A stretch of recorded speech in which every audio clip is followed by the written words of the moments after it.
The monster in the market. The twin suns of planet Xerath burned high in the sky as the market buzzed with voices. Traders from many species shouted prices. Food sizzled on fire grills, and bright lights blinked from every stall. The air smelled of spices and alien flowers.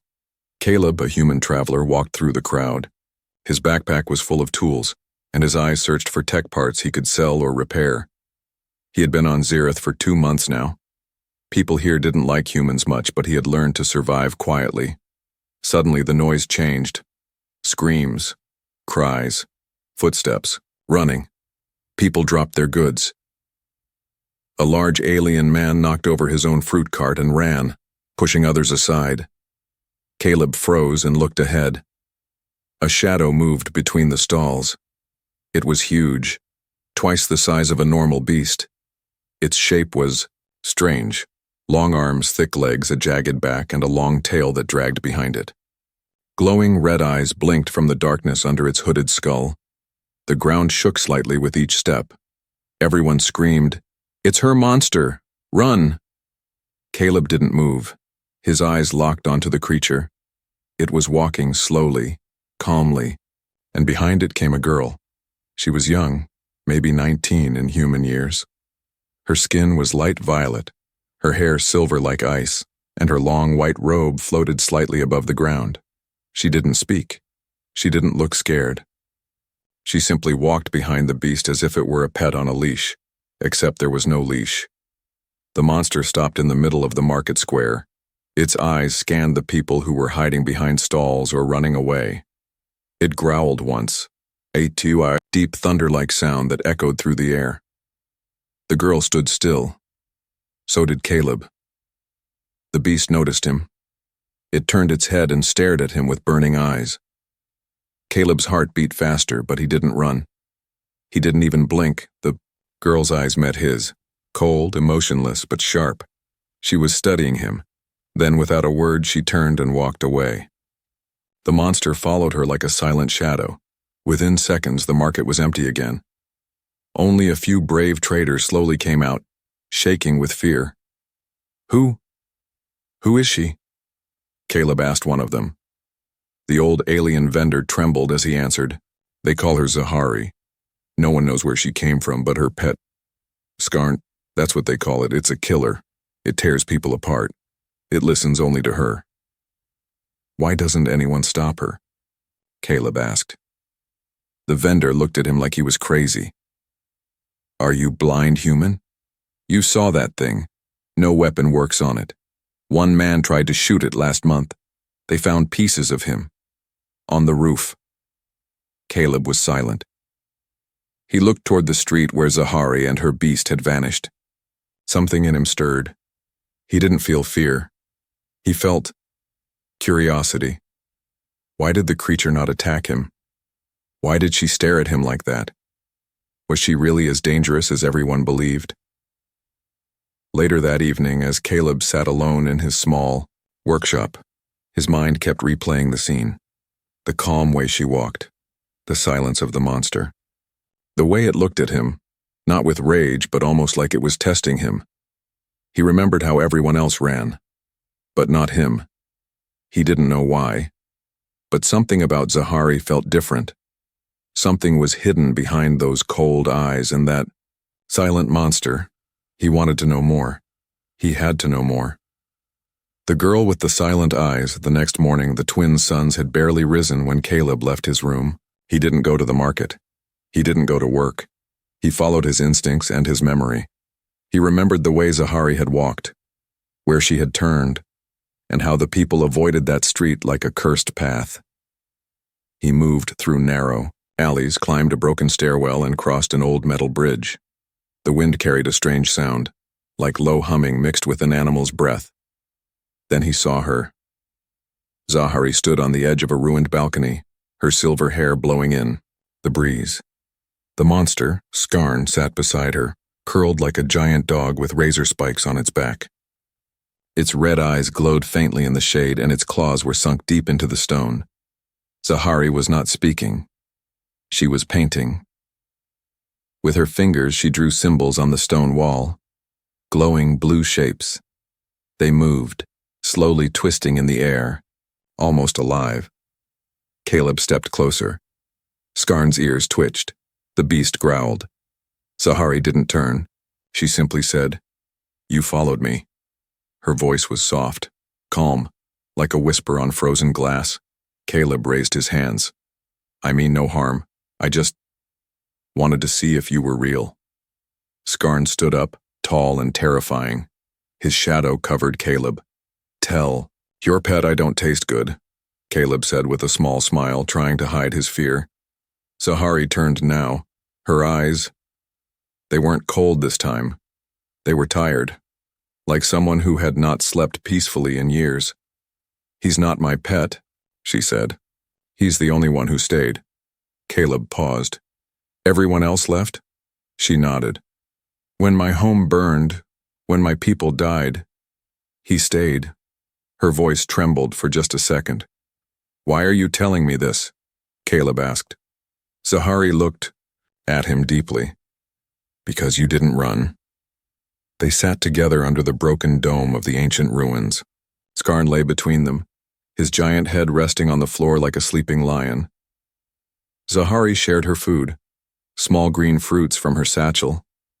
"Everyone thinks you're dangerous," Caleb said quietly. Zahari gave a faint smile. "Everyone is afraid of what they don't understand. Then help them understand." She looked away. "It's easier to stay alone." Skarn lifted his head, sensing her pain. Caleb watched carefully. "He understands your emotions." She nodded. "He was made that way. Not born. A gift from a forbidden lab. They gave him to protect me, because I was meant to be important. But something went wrong," Caleb guessed. She didn't answer. Instead, Zahari stood up and walked toward the cliff's edge. "I draw the old language here," she said, pointing to the glowing runes, "to remember who I was. To remind him." Caleb stepped beside her. "What does that one mean?" Zahari looked at the spinning symbol. "Althara. It means bond. Soul to soul." Just then Skarn let out a low, strange noise. Half growl, half hum. He came and gently placed his head beside Zahari's hand. She smiled for the first time. "He's never done that for anyone else," she said. "But now, he doesn't growl when you're near." Caleb looked down at the beast. And for the first time, the monster blinked slowly, like a cat meeting someone it might trust. The night the beast cried. That night the ruins of the old temple glowed under the light of Zirith's twin moons. The stars were bright, but the wind was cold. Caleb stayed close to the small fire he had made beside the cracked wall. Zahari sat quietly, not speaking much, while Skarn watched the shadows from a short distance. The silence was deep, almost too deep. Caleb finally spoke. "Do you ever sleep?" Zahari didn't answer at first. Then, softly, she said, "Not really. I see flames. I hear screaming. When I close my eyes, I return to that night." Caleb didn't press her. He understood that pain. He had seen war, too. Not on Zirith, but on a distant moon, fighting for humans in a battle they didn't win. Zahari stood up slowly. "Walk with me." They walked together beyond the ruins, through broken columns and wild grass. The temple had once been a place of worship, she explained, but now it belonged to no one. Only echoes lived here. As they reached an open space, Zahari stopped beside a large stone slab. She touched it gently. "This was my brother's bed. We used to hide here as children. He used to laugh, a lot." Caleb said nothing. Zahari sat down and looked up at the sky. The stars used to feel like friends. Now they just feel far away. A low sound broke the silence. Skarn had followed them, quiet as a shadow. He sat behind Zahari, making soft noises that sounded like pain. Caleb watched, surprised. "He's whimpering." Zahari nodded. He remembers that night too. He was still small when it happened. They shot him, but he didn't run. He dragged me out of the fire. Skarn stepped closer and laid his head in Zahari's lap. She stroked his hard, scarred face, and then it happened. A single drop of water slid down Skarn's cheek. Caleb blinked. Is he crying? Zahari whispered. Yes. He cries with me, only when no one else is around. Caleb felt a tightness in his chest. This creature, this terrifying beast that everyone feared, was more than a weapon. It was more than muscle and claws. It had a heart, a bond. Zahari closed her eyes and leaned her forehead against Skarn's. They killed my whole family. My people betrayed us, and the ones I thought would fight for me ran. But you didn't, she said softly, opening her eyes to look at Caleb. You came back. Caleb lowered his gaze. I don't know why. Maybe because I saw something they didn't. What? He looked at Skarn. I saw a protector. I saw a girl who had lost everything and still kept going. Zahari was silent for a long time, then she said, He listens to your voice now. Caleb turned to the beast. Skarn. The creature looked at him. No growl, no warning, just quiet breath and glowing eyes. Later, as the fire burned low, Caleb rolled out his blanket on the stone floor near the temple's edge. Zahari and Skarn were curled together across the space. Just as he was falling asleep, he heard her voice in the dark. Thank you, Caleb. He looked up, but she had already closed her eyes. The truth buried beneath the bones. The sun had not yet risen when Caleb awoke. The cold morning air bit at his face, but something else had stirred him. Voices, not loud, but low, serious voices. He rose quietly and looked around. Zahari was gone. Skarn was missing too. Caleb's heart pounded.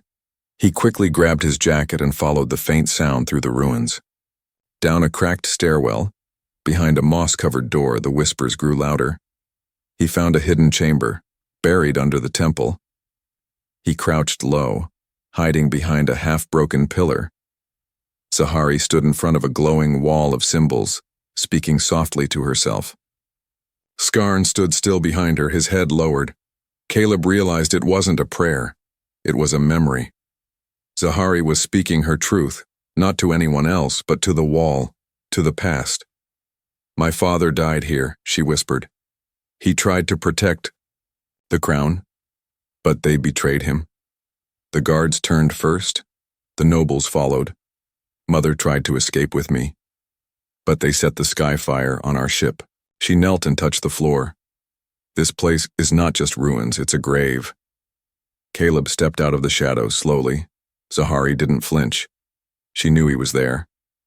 Why didn't you tell me? He asked. I wasn't ready. She stood and turned. Her eyes didn't hold tears, but strength. I am the last of House Varel, she said. We ruled this system for 200 years. My family believed in peace with humans and other species. That's why they were killed. Caleb was stunned. You're a royal? Zahari nodded. A royal with no army, no home, no people. Skarn stepped beside her, his gaze on Caleb. I thought this place was abandoned, Caleb said. Zahari walked to a large stone tomb in the center of the room. She pressed her hand to it. A soft hum began and the top slid open with a puff of ancient air. Inside were weapons, strange and glowing with power, and armor covered in old royal crests. Caleb stared.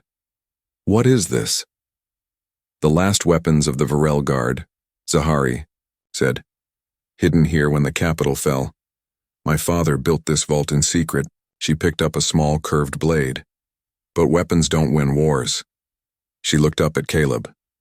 People do. That afternoon they sat together at the top of the temple ruins. Zahari cleaned the blade while Caleb examined one of the energy rifles they had recovered. You plan to fight?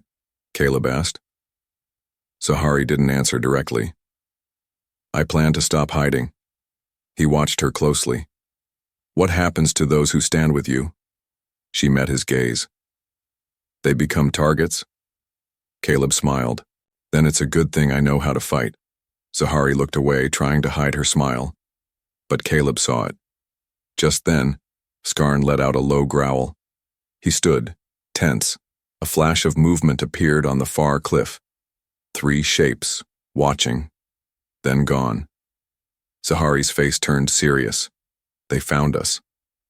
Who? Caleb asked, already grabbing the rifle. Bounty hunters, Zahari said. Sent by the traders. They don't care who I am. They only care about the price on my head. And Skarn? Caleb asked. They'll try to kill him. First, she turned to Skarn and whispered something in her own tongue.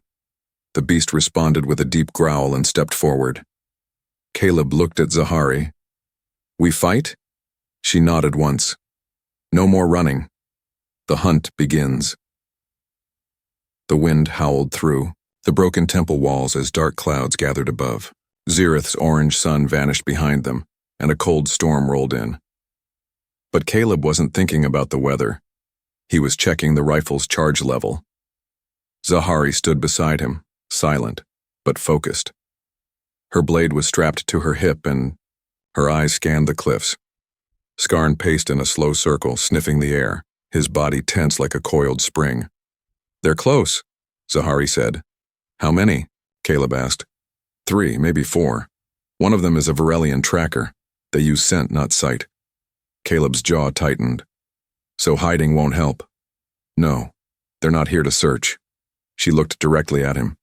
They're here to kill. Suddenly, the first shot came. A laser bolt exploded against the stone pillar beside them. Caleb dropped to the ground. Skarn roared, loud enough to shake dust from the walls. Zahari shouted, Move! She pulled Caleb behind a carved stone shield. As 3 bounty hunters rushed into the ruins firing, one was tall and covered in red armor. Another floated slightly off the ground with energy wings. The last was short but carried a heavy plasma launcher. Skarn leapt into the air like a beast of thunder, crashing down on the armored one. The hunter screamed as claws ripped through his gear. The other 2 turned their fire toward Skarn. But Zahari moved fast. With a flick of her wrist, her glowing blade deflected a bolt into the sky.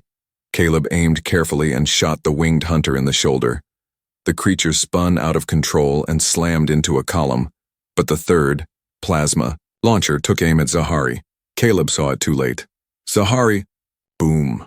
A blast of smoke and fire hit the side of the ruin. Caleb was thrown backward, his head hitting stone. His ears rang. His vision blurred. He coughed, struggling to sit up. Through the smoke, he saw her. Zahari was down, not moving. Skarn let out a howl of pure rage. In that moment, the creature changed. Its spikes glowed with red light. Its eyes burned brighter.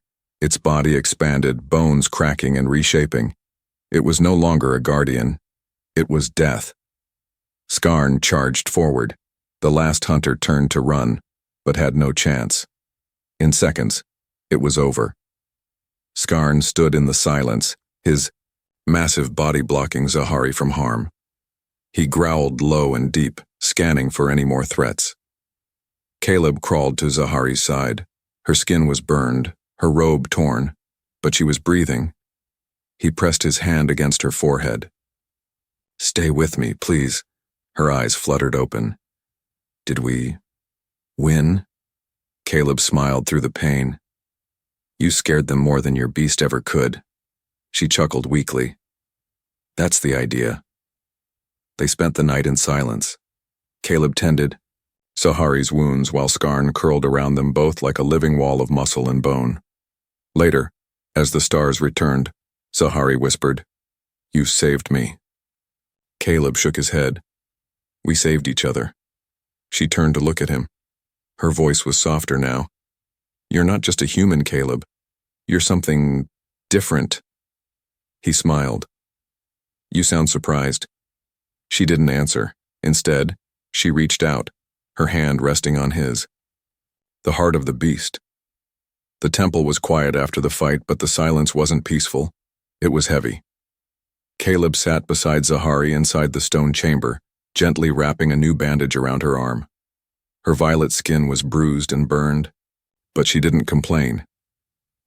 Outside, Skarn stood like a statue at the entrance. His red eyes glowed softly in the dark, watching every shadow, every sound. But something about him had changed. He was calmer now. Still, but alert. "Zahari?" Caleb asked softly. What happened to Skarn during the fight? He changed. It was like something inside him broke open. She looked at him slowly.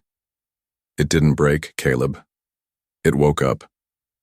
She leaned back, resting, against the wall, and spoke in a quiet voice. Skarn was not just a beast made in a lab. He was created using the essence of a dying species, beasts that once ruled Zereth before the stars knew fire. Their power was not just strength, it was bond. Caleb frowned. Bond? Zahari nodded. They were soul-bound creatures. They lived and died by emotion. Love, rage, loyalty. That's what gives them their strength. Caleb looked at Skarn, who now sat with his head resting between his claws. So, when he saw you hurt, he transformed? Yes, she whispered. Because the pain of losing me would be worse than death for him. She looked away, eyes glistening. Caleb's voice lowered. And what about when he protected me too? Zahari turned back to him, this time with something deeper in her gaze. Because I think he sees what I see. A pause. You care. They sat in silence for a while. The storm outside had passed. The night air was still. Then Zahari stood, slow but steady, and walked to Skarn. She placed her hand gently on his thick, armored forehead. He made a soft growl, almost like a purr. Skarn, she said in her native tongue. It's time. Caleb stood. Time for what? She turned toward him. There's something I haven't shown you yet. They climbed deep into the heart of the ruins, past the secret tomb, past the glowing runes, into a hidden cavern only Zahari knew. At the center was a round stone door. Zahari placed her palm on the ancient seal. Blue light flowed from her fingers into the wall, and slowly, the stone turned. Inside, the chamber lit up. Floating in the center was a giant crystal, shaped like a heart. It pulsed with a slow, steady beat. Around it, tiny holographic stars moved in circles like a galaxy frozen in time. What is this place? Caleb asked, his voice low. Zahari stepped forward. This is the core of the Varelian bond system.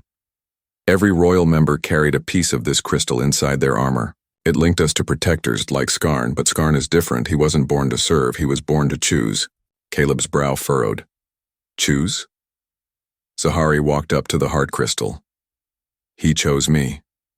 But now, I think he's chosen you too. Behind them, Skarn slowly walked into the chamber. He looked at the crystal, then at Caleb, and let out a soft, deep hum. The crystal began to pulse faster. The galaxy of lights moved, and a beam of blue energy reached out, touching Caleb's chest. He gasped. His heart raced, his skin felt warm. Visions flashed in his mind, Zahari as a child, Skarn as a pup, fire, war, loneliness, love, all flowing into him. When it stopped, he fell to his knees, shaking. Zahari ran to him. Caleb! He looked up, eyes wide. I felt everything. I saw what you saw. I felt what he felt. She touched his face gently. Now you understand. Caleb looked at her, not just with his eyes, but with his soul. You're not alone anymore. The final roar. The winds of Zereth screamed across the mountains, carrying dust, fire, and war. Smoke rose from the horizon. An army was coming. Zahari stood on the edge of the old temple ruins, her cloak whipping in the wind, her blade glowing softly at her side. Caleb stood beside her, gripping the rifle tighter than ever. His chest still burned faintly where the crystal had touched him, but he felt no fear. Not now. Behind them, Skarn stood like a living fortress, larger than before, eyes glowing with fierce energy, claws sharper than steel. The bounty hunters hadn't given up. They had returned, and this time they brought soldiers. A fleet of ships landed below the cliffs. Dust clouds rose as dozens of armed fighters poured out. Machines crawled over the rocks. A hover tank aimed its barrel toward the temple. A voice shouted from a megaphone below. "Zahari of Virel, you are ordered to surrender. Give up the beast, and the human may live." Caleb laughed under his breath. How kind of them. Zahari didn't smile. Her eyes were locked on the horizon. "No more running," she whispered. "No more hiding," Caleb added. "And no more mercy," came a low growl, not from Zahari, not from Caleb, but from Skarn. The beast stepped forward and roared. The sound shook the mountain. It wasn't just a noise. It was a message, a cry of ancient power, of broken chains, of vengeance awakened. Every soldier down below froze. Even the machines paused, and then all at once the storm broke loose. Skarn charged first, his body now glowing with red and blue energy. His feet cracked stone as he leapt from the ruins straight into the enemy lines. Within seconds, the front row was thrown into chaos, weapons flying, men screaming. Zahari jumped down after him, landing softly and spinning with her blade. Each move was precise. She fought like someone born in fire. Caleb stayed high and provided cover. Each shot hit its mark. Every enemy that tried to flank Zahari was dropped before they could blink. But then, the hover tank fired. A blast of plasma lit the sky, heading straight for Zahari. Caleb screamed, "Zahari!" But before it reached her, Skarn appeared. The beast took the full blast, his body thrown backward into a rock wall. Smoke rose. Zahari fell to her knees. Skarn, no movement, nothing. Caleb ran down the cliff, heart pounding. No, no. Zahari knelt beside the smoking crater where Skarn had fallen. Her hands trembled. The world went quiet. But then, a heartbeat, a glow and a growl. Skarn slowly stood, his body burned, parts of his armor cracked, but his eyes, they were brighter than ever. He looked at Zahari, then Caleb, then unleashed one final roar, the final roar. The sky changed. The earth split. Energy burst from Skarn's body like a wave. Every machine shut down. Every soldier dropped their weapons. The mountain itself seemed to shake in fear. The enemies fled. Ships rose into the sky and disappeared into the clouds. The war ended not with a battle, but with one roar. Later that evening, the wind was calm again. Caleb stood at the edge of the ruins. Zahari stood beside him. Below them, silence. Peace. "Do you think they'll return?" Caleb asked. "Not for a long time," Zahari replied. "Fear is a powerful wall." He looked at her. "And love is stronger?" She looked at him, smiled, softly, and took his hand. Skarn stood behind them, scarred but proud, watching over the stars.